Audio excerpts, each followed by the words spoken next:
महाराष्ट्राचं किंवा जगाचं नंदनवन समजलं जाणारा काश्मीरमधील पहलगाम येथे अतिरेक्यांनी अंधाधुंद गोळीबार केला.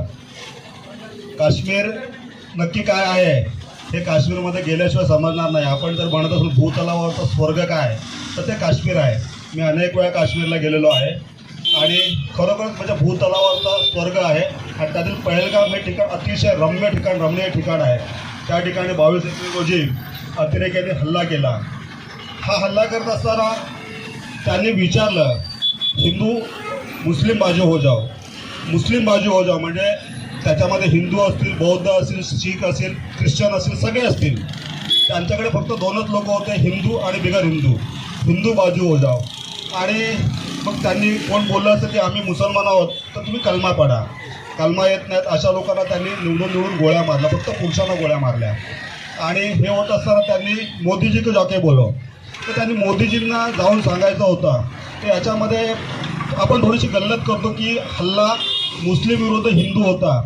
मित्र हो, अतिरेक्यानं कुठली जात नसते. हा हल्ला एक मोठा नियोजित कट आहे. हल्ला झाल्यानंतर एक मिलिटरीच्या नावाने एक मेसेज व्हायरल होत होता की आपण काश्मीरमध्ये फिरायला जाऊ नका, या लोकांची पूर्ण नाकेबंदी करा, पर्यटनावरती त्यांचा संपूर्ण उदरनिर्वाह अवलंबून आहे, 2 वर्ष तुम्ही त्या ठिकाणी जाऊ नका, त्या लोकांची उपासमार होऊ दे, उपासमार झाल्यानंतर ते वटवट येतील. नाण्याच्या 2 बाजू असतात. इथे कुठेतरी काही लोकांच्या मनामध्ये असेल की हा हल्ला हिंदू विरुद्ध मुस्लिम अशा प्रकारचा होता, परंतु पाकिस्तानने जो कट केलेला आहे तो खूप विचारपूर्वक कट केलेला आहे.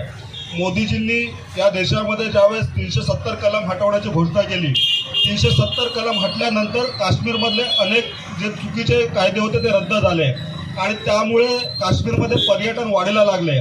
त्याच्यापूर्वी गोष्ट अशी होती की काश्मीरमधल्या लोकांना उद्योग नव्हता. ज्यावेळेस व्यवसाय नसतो, कुठेही आपण म्हणतो रिकामं डोकं हे सैतानाचं घर असतं, तीच गत त्यावेळेच्या काश्मीरमधल्या युवकांची होती. कुठल्याही प्रकारचं व्यवसाय उद्योगधंदा नसल्यामुळे मग मिलिटरीच्या जे मिलिटंट म्हणतात, अतिरेक्यांना मिलिटंट हा शब्द आहे. मिलिटंट जसे या लोकांना 500,000 रुपये देतील आणि आपल्या मिलिटरीच्या लोकांवरती हल्ले करायला सांगायचे, हा त्यांचा त्यावेळेस उदरनिर्वाहाचं साधन होता. परंतु मोदीजींनी 370 कलम हटवल्यानंतर भारतातूनच नव्हे तर जगभरातून पर्यटक त्या ठिकाणी यायला लागले.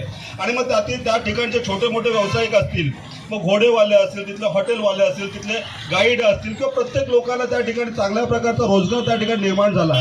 आणि अशा प्रकारे रोजगार निर्माण झाल्यानंतर काश्मीरमध्ये जर सुबत्ता आली तर हे लोक आपल्याला साथ देणार नाहीत. म्हणजे भारताच्या विरोधी त्यांच्या मनामध्ये जो द्वेष आहे तो त्या ठिकाणी कमी होईल. म्हणजे ते पाकिस्तान जिंदाबाद अशा प्रकारचा द्वेष जो निर्माण केला होता. पण जर मोदीजींच्या ह्या कार्यामुळे जर काश्मीरमध्ये सुबत्ता आली तर ते आपल्या अतिरेक्यांना साथ देणार नाहीत. हळूहळू हे लोक भारताच्या बाजूने म्हणजे हिंदुस्थान जिंदाबाद किंवा मोदीजी जिंदाबाद अशा प्रकारचे नारे द्यायला सुरुवात करतील. आणि हेच पाकिस्तान जे अतिरेक्यांना नको होतो, तर भारतामध्ये कुठेतरी अशांतता निर्माण करायची, हिंदू विरुद्ध मुस्लिम अशा प्रकारचा एक त्या ठिकाणी वाद निर्माण करायचा, अशी एक त्या ठिकाणी रणनीती त्यांच्याकडून आखली गेली.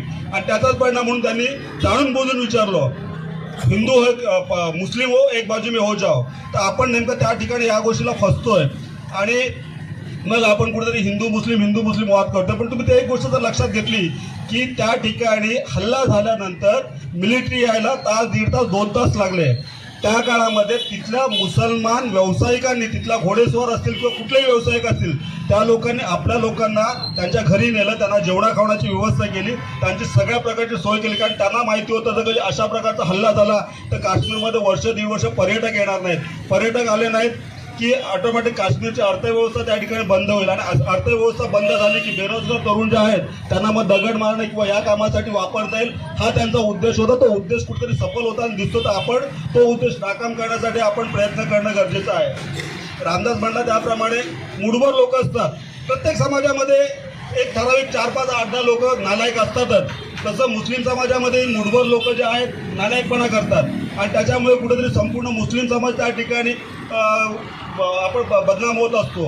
जो प्रकार याच्यामध्ये घडला, काश्मीरमध्ये घडला, तोच प्रकार कुठेतरी आपल्या काही गावांमध्ये मग सावेळे असेल, तुमचा दामाद असेल किंवा अशा ठिकाणी काहीतरी नालायक लोक, काही लोक गाई कापडे किंवा अशा प्रकारचंही करतात. आणि अशा प्रकारचे रुस्तुत्त करत असताना त्या लोकांना ठेचणं हे आपलं नक्कीच काम आहे. की तुम्ही आमच्या धर्माच्या विरुद्ध यात किंवा जर कधी आम्ही ज्याला पवित्र मानतो असे जर जनावर तुम्ही आमच्या गायी वगैरे कत्तल कराल किंवा धोत्र्यामध्ये त्यांनी जो प्रकार केला अशा लोकांना अद्दल घडवणे निश्चितच आपलं हिंदू म्हणून कर्तव्य आहे. पण हे होत असताना सरसकट मुस्लिम वाईट आहेत असा प्रचार करणं हा कुठेतरी आपण पाकिस्तानला सपोर्ट करतो अशा प्रकारचा भाग होईल. तेव्हा मित्रांनो, या ठिकाणी जे निरपराध मारले गेले त्याच्यात वाईट असं वाटतं की डोंबिवलीमध्ये 3 मावस भाऊ, अगदी तरुण मावस भाऊ मारले गेले. नौसेनेचा एक जवान ज्याचं लग्न नुकताच आठवड्यापूर्वी लग्न झालं होतं असा जवान त्या ठिकाणी मृत्यू पाहिला. म्हणजे त्या मुलीच्या हातावरची मेहंदी पण सुकली नसेल किंवा हळद वाळली नसेल तेव्हा तिला वैधव्य आलं. ही अतिशय दुर्दैवी घटना आहे. आणि ही घटना घडल्यानंतर मोदीजी त्या टायमाला सौदी अरेबियाला होते. मोदीजींनी आपला दौरा त्वरित रद्द केला आणि मग त्यानंतर मोदीजी असतील, अमित शहा असतील, राजनाथ सिंह यांनी एक मिलिटरीच्या लोकांची बैठक घेतली.